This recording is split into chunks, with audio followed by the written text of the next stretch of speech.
Assalamualaikum. Perkenalkan, nama saya Fatma Dewi Wulandari dengan NIM 2210801005 ingin mempresentasikan materi mengenai hakikat ibadah. Nah, sebelum itu saya ingin memunculkan satu slide yang berisi poin-poin dalam hakikat ibadah.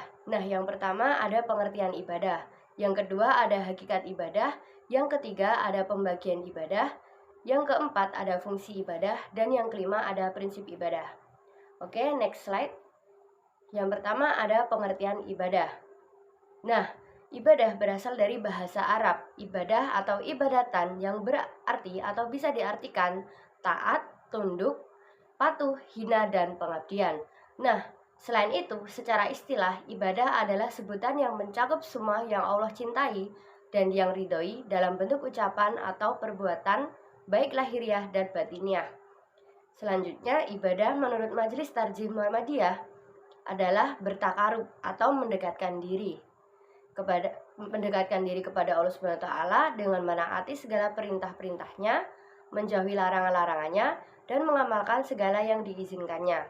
Dan yang terakhir, ibadah menurut ulama fikih. Ibadah adalah semua bentuk pekerjaan yang bertujuan memperoleh keridhaan Allah Subhanahu wa taala dan mendambakan pahala darinya di akhirat. Oke, next slide. Yang kedua ada hakikat ibadah. Yang pertama, ibadah itu untuk mengokohkan konsep penghambaan kepada Allah di dalam diri.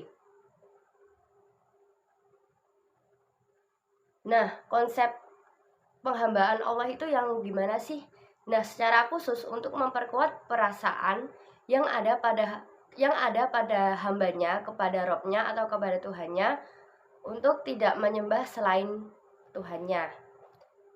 Dan yang kedua ada menghadapkan diri kepada Allah dengan seluruh gerak hati, gerak anggota badan, dan gerak kehidupan.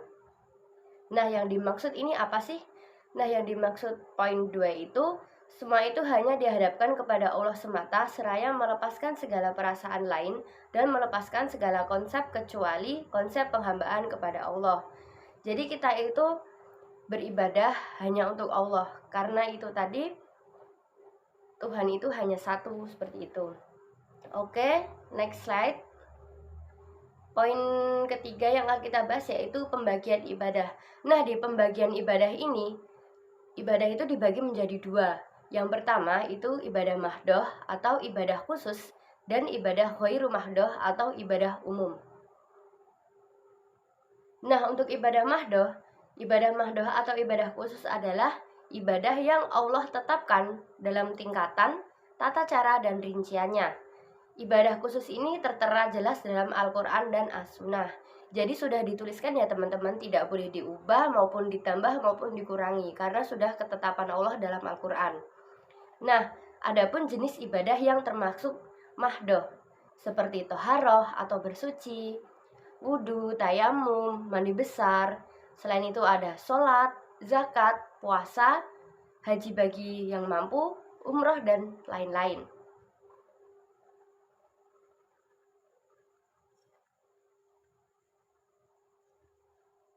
Nah, karena ibadah mahdoh ini otoritas mendapat imbal balik wahyu, maka tidak bisa ditentukan dengan alasan atau logika. Tata caranya harus mengikuti Al-Quran dan dicontohkan oleh Nabi Muhammad SAW. Seperti misalnya ibadah tentang toharoh yang sudah tertera dalam Quran Surah Al-Maidah ayat 6. Baik, poin selanjutnya yaitu ibadah ghairu mahdoh.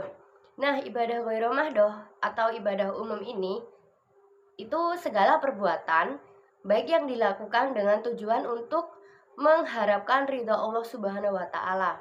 Nah, adapun yang termasuk ibadah ghairu mahdoh ini tuh seperti berdakwah, terus melaksanakan amar ma'ruf nahi mungkar, yaitu mengajak kepada kebaikan dan meninggalkan pada kemungkaran. Selain itu, kita belajar itu juga termasuk ibadah ghairu mahdoh. Kita berkuliah, menuntut ilmu, saling tanya jawab, terus kita memberikan informasi kepada teman, tapi informasi yang bermanfaat. Terus kita bekerja juga merupakan ibadah ghairu mahdoh. Karena apa? Karena kita mengharapkan ridha Allah untuk mendapat rezekinya, seperti itu. Terus selain itu ada tolong menolong dan lain sebagainya. Nah, semua perbuatan baik tersebut dinilai ibadah ghairu mahdoh ketika dilakukan dengan niat semata-mata hanya mengharap ridha Allah Subhanahu wa taala dan untuk mendekatkan diri kepadanya. Misalnya kita mengamalkan amar ma'ruf nahi mungkar. Ini sudah tertera teman-teman di dalam Quran surah Al-Imran ayat 104. Oke, next slide. Kita akan pindah ke poin fungsi ibadah. Nah, fungsi ibadah ini ada 4 teman-teman. Yang pertama, untuk menumbuhkan kesadaran pada diri manusia bahwa ia sebagai manusia diciptakan oleh Allah khusus untuk beribadah kepada dirinya. Nah, yang kedua ini untuk memahami hubungan manusia dengan Tuhan dapat dilakukan dengan muqarabah, yaitu sikap perasaan selalu dalam pengawasan Allah Subhanahu wa taala, dan khudlu, yaitu sikap tunduk kepada Allah Subhanahu wa taala. Nah, poin ketiga yaitu mendidik mental dan menjadikan manusia ingat akan kewajibannya.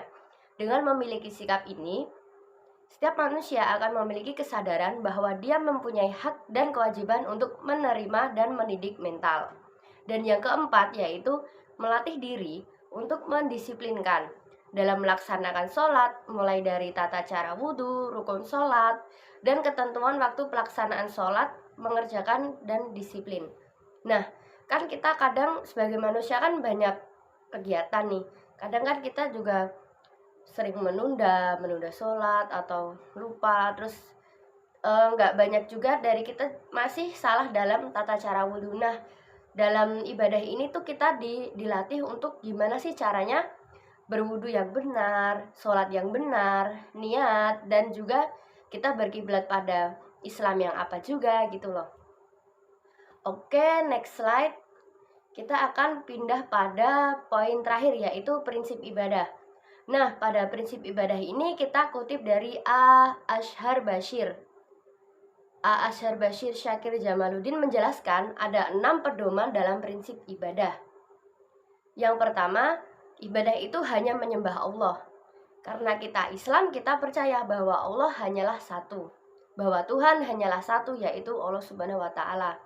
Dan poin kedua yaitu tanpa perantara. Kita berdoa, kita sholat itu tanpa perantara. Kita berdoa langsung, kita berdoa kepada Tuhan, kepada Allah.